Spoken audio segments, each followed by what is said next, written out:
Your terrain is going to make a big difference as to what your horse is going to have for a foot. If he's constantly on rubber mats, going in a sand or a tan bark arena, or riding around on turf and grass, you're never going to just, oh, let's go on the trail ride, he'll be fine. He's going to be like, ooh, ah, this is not what I'm used to.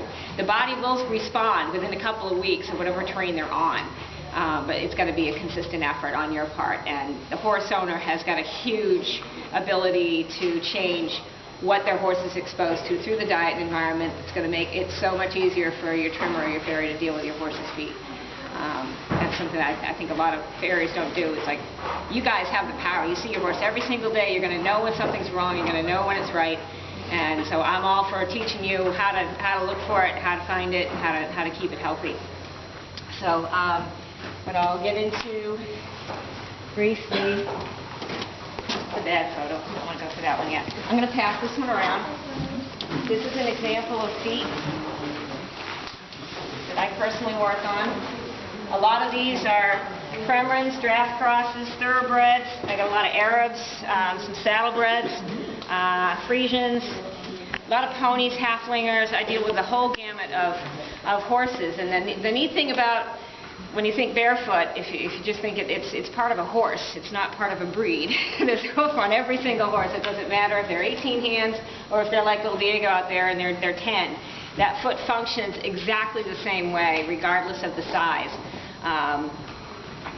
Most of the horses that I have transitioned lately out of shoes for the winter season were either hunter-jumper show horses. I've got a couple dressage mounts that have taken the winter off. There's a few that fox hunt. They're the ones that in the spring I'll be looking into the glue-on hoof cast with the studs so they can get some traction. Because that's one of the only reasons I think people think about, do I go barefoot, do I go shoes, is the traction issue. There's a huge market out there now of new boots that is so different from 10 years ago. The easy boots of 10 years ago are dinosaurs compared to what they've got out now. There's Renegades, there's the Caballo Sport boot, they're phenomenal. So there are solutions to giving your horse a protection while he's transitioning to build that great foot. That's going to allow you to continue to train and work without having any sensitivity issues or dealing with slippage. But these pictures here are all of horses that are pretty much on a maintenance schedule. And the first thing you'll notice when you look at them is the difference in the hoof wall. You don't see any jagged edges, you don't see any cracks, you don't see any flare or issues with it. I can take that back over here, Kel, thanks. And it's kind of hard to see with the light here, closer, but this here is a Cleveland Bay. He's about 18 one hands. He goes probably about 1,700 pounds, and he's just a baby. He's only about 4. And we got Arabs. This is my thoroughbred split right in the middle, and the first thing you're going to look at when you see that is frog. And that is Grand Central Station on your horse. The frog is the main organ, I guess, to give it a term, as to what your horse is going to base his security, his support, his circulation on, is that frog. And the longer I do this, the more I realize that if we can get that frog healthy, giving it the pressure it wants, you're going to have a healthy hoof growing there. So a lot of people think that automatically that the hoof wall is where that horse places all his weight, but that's what stands him up, and that's incorrect. This frog in the center is what's directly underneath that bony column. That's what supports his coffin bone from the inside, is the frog and the digital cushioning that's between it.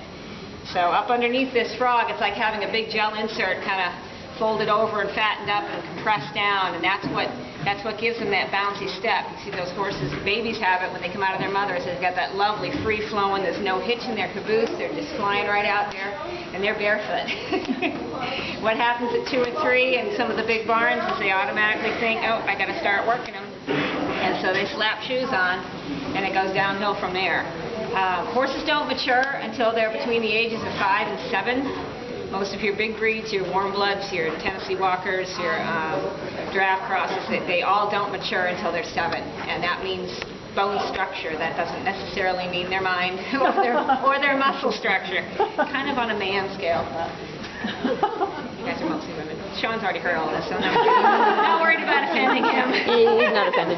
So when you think about that, that coffin bone is encased in that hoof. And if you go ahead and bind that hoof with a metal structure at the age of 3 or 4 or 5, you've already told that coffin bone, I don't care how much you want to grow, we're going to confine you. You're going to cause pressure points. You're going to cause issues.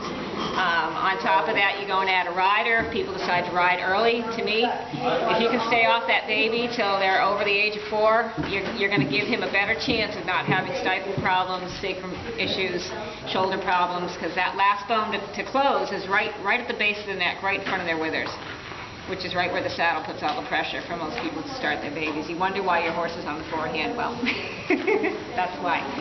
So if we're going to talk about anatomy, that frog, again, is what holds your horse up. This is a picture like you were looking at the horse from the backside. You'd see the heel and the frog. When I trim, that frog is what's making all the pressure on that ground. You're looking to the wall for secondary involvement.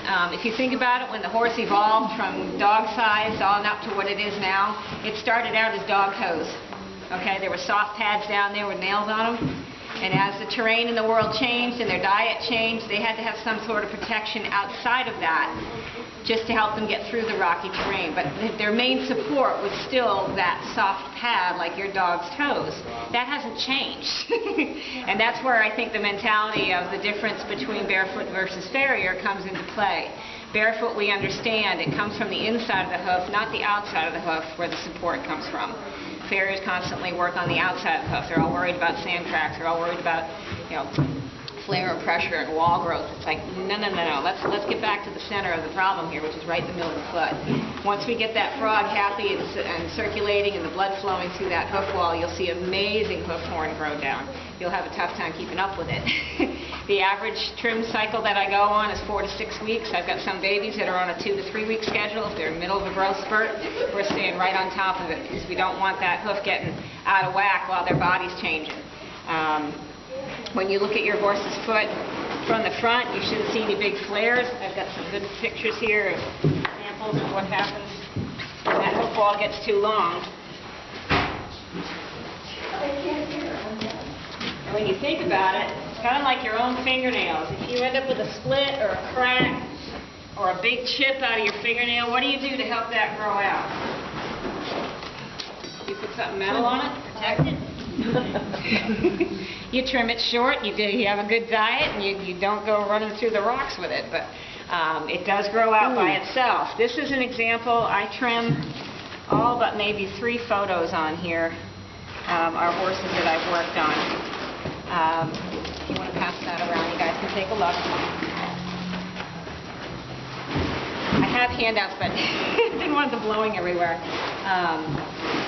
But most of the horses that you see in that picture, you see a lot of focus going on that hoof wall. You've got specialty shoes getting nailed onto it. You've got rubber pads. You've got, they'll go so far as to route out an abscess and then try to sew that crack shut. Would you do that to your own fingernail if you got a split down the middle of it? You're going to go and put more holes into it to try to heal it? It does not make sense to me. I used to watch it at the track. I used to watch it at some of the saddlebred farms I visited, and it just did not make any sense to me at all. But no one would take the time to explain to me what was going on. So when you start thinking of inside out as far as your hoof care, getting that frog to work and keeping that wall short enough so that frog gets constant pressure and release. You need a break? Yeah.